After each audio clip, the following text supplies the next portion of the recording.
گلگت بلتستان میں election polling کے دوران مجموعی طور پر صورتحال پرامن رہی، تاہم بعض مقامات پر پاکستان پیپلز پارٹی اور نون لیگ کے کارکنان آمنے سامنے آئے۔ حلقہ GB-A2 کے پولنگ اسٹیشن نمبر 403 پر کارکنان میں تلخ کلامی اور ہاتھا پائی ہوئی۔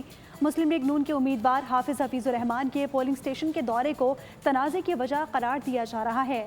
واقعے کے وقت نگراں وزیر داخلہ ساجد بیگ بھی پولنگ اسٹیشن پر موجود تھے۔ GB الیکشن میں مجموعی طور پر تو صورتحال پرامن رہی، لیکن متعدد پولنگ اسٹیشنز پر جھگڑے کے واقعات پیش آئے۔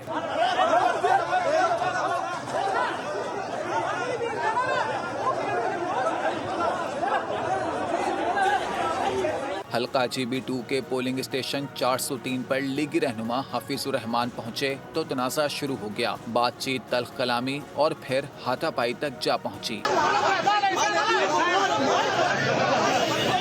چلاس میں government middle school polling station پر مردوں کی ووٹ کاسٹ کی لڑائی ہوئی، لیکن چنگاری خواتین کے پولنگ بوتھ تک بھی جا پہنچی۔ جذباتی کارکنان اس قدر جذبات کھو بیٹھے کہ سارا غصہ بیلٹ پیپرز پھاڑ کر اتارا۔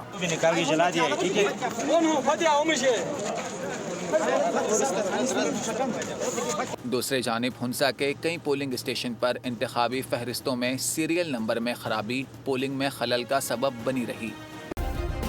سبسکرائب کریں اور بیل دبائیں تاکہ کوئی خبر رہ نہ جائے۔